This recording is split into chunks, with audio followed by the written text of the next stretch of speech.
Now, the British theatre company Complicité is about to kick off its 2014-15 tour with its first ever family show at London's prestigious Tricycle Theatre. Lionboy is based on Jules Corder's best-selling trilogy and is set in a future where phones are powered by the sun, cars are banned and companies are more powerful than countries. Does it sound familiar? Well, let's take a look at the trailer.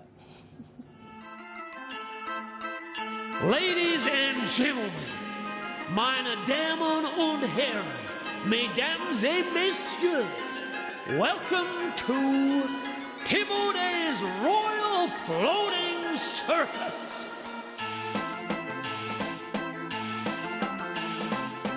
I saw in my mind's eye that this boy is not like the other boys. He understands what it is to be different. He is special. Oh, how magical is that? Now, Lionboy tells the story of 11-year-old Charlie, a perfectly normal boy, except he can speak to cats. When his parents are kidnapped, he sets off on a rescue mission with a little help from a floating circus and its pride of performing lions. Well, joining me now in the studio is the actor Martin Imhangbe, who plays Charlie. A very good day too. I mean, good day. Lionboy had a successful run at London's Unicorn Theatre, and that was in 2013. Yes. Were you involved in that at all? No, I'm new. I'm very new to the cast. So you've never seen this before? I've never seen it before. Yes. Wow. And it's quite funny because I was given a ticket to see it, but I turned it down. You turned it down? Yeah, because something else came up, and not knowing that I would have an audition and be in it a year later. Yeah, so there's some serendipity there. But I mean, it's interesting when you look at that trailer because it does, on the surface, appear to be geared more towards children. But do you get the feeling as well that apart from appealing to children, there are themes in there which are directed at adults as well? Very much so. Very much so. It's quite a political play, and it invites the audience to think. Just to think and question things, and not just to take things for granted. Always ask the people in charge the most difficult questions. Which people often shy away from doing out of politeness. Exactly, exactly. So it's a nice way for parents to start thinking of ways, you know, to embed that into their children. Right, so it's a good child-rearing manual. But I mean, just looking at the story as well, I mean, OK, there's got this sort of fantastical edge to it, but then you've got this slightly disturbing world where you've got telephones powered by the sun and, and companies are more powerful than countries. So there's something very dystopian about that, and sci-fi as well. Very much, because Charlie suffers from asthma, and his parents are scientists. So without giving too much away, you know, his parents have found the cure for asthma, and that's partly to do with their them being kidnapped by the corporacy, because the corporacy won't make money from selling asthma pumps. You know, so it's got a very strong message there. Yeah, now I understand where the politics comes from. I mean, look, there you are in Charlie pose.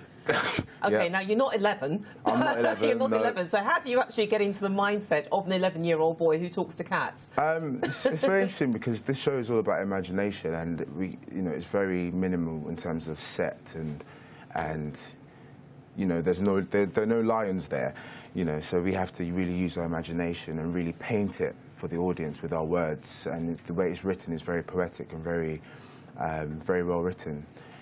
So we really have to paint that. Sure. But how do you do that, though? Because I mean, you're talking about an 11-year-old boy who's asthmatic. He's asthmatic, and he's probably quite introverted, hence this bond with felines. Yeah. And how do you get into that?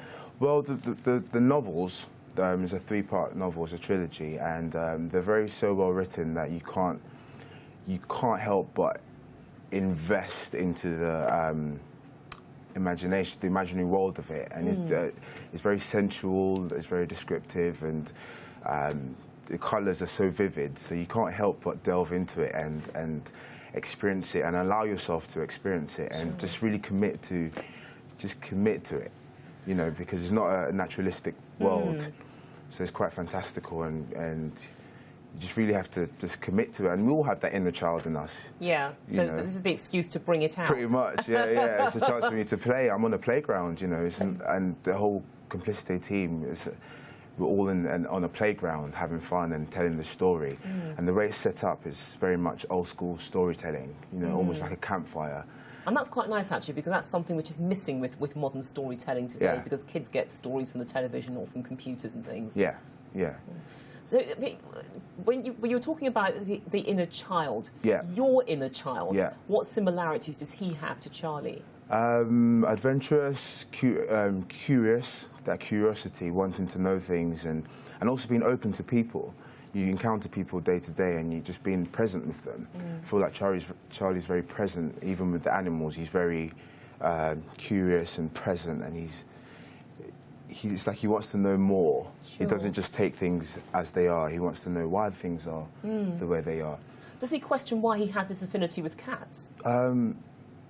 No, he doesn't. It feels like he just, you know, he just rolls with it. This is what happened, you know. Yeah. I'm able to speak to cats, and I'm going to roll with it. And he uses it to his advantage, and he's very resourceful. Certainly in terms of having an empathy with the bigger cats in the exactly. zoo. Yeah. That empathy as well, to have that empathy and knowing when things are not right, and being able to do something about it, or even try to do something about it. Is Charlie a child who just has an exceptional power, or would you say that he's a genius child? Because he's obviously, he seems, the way that you've described him, he does seem ahead of the average 11-year-old, not just talking to cats, but this perceptiveness and an ability to actually separate fact from fiction, separate a lie from the truth. Yeah, I think that's partly to do with his upbringing. His parents are very, very intelligent, and you know, they're both scientists, they're very well educated, so they always pass down a lot of messages to him. One of the messages his mum used to say is nullius in verba, which is Latin. It means take nobody's word for it. Always ask the people in charge the most difficult questions. Sure. You know. Which is why his teachers probably can't stand him. Pretty because much, he tests them. He's always testing, and he's always curious, he's always, you know, searching. But it sounds like he's almost like a child trapped, a child trapped in the mind of an adult. Because you can't really imagine a child like him being able to have a normal relationship with other kids of his age. He tends to empathise more with certain adults in the grown-up world. Yeah. I do feel that he's probably the kid that people laugh at, or, you know, it's a secret. Him being able to speak to cats, he doesn't want to tell people. Sure. It's a secret because... He's embarrassed. Yeah, people might say, oh, you speak to cats, laugh at him, and, you know, so almost not an outcast. But, you know, I don't think he has that same... He's a special boy. Sure, he is. You know, he's a special... I think the expression I was looking for, adult trapped in the body of a child. So that's how he comes across. But, I mean, it is very, very multi-layered. Yeah. And obviously not designed specifically with one age group in mind, open to everybody. For sure, 100% open to everybody. And then what happens once the season concludes? Where do you go? Where do I go? Well, we go on a tour. So after the Tricycle Theatre, which ends on the 10th of January, we go on an international tour. So we go to New York, so we go to the New Victory Theatre, and then we come back to the UK, we go to Bury St Edmunds, and then we go to the Mercury Theatre, and then we go to the Hong Kong Arts Festival, South Korea. So it's quite very busy. Very broad tour, which is amazing. Right, so at least a fair chunk of your year is accounted for, 2015. Pretty much so, yeah, which is amazing. I was going to ask you what comes after that, but let's get through this section first. Yeah. But look, it's been an absolute pleasure speaking to you, Martin. Thank you so much, and good luck with the production. Thank you very much. Thank you, and Happy New Year to you too. Happy New Year.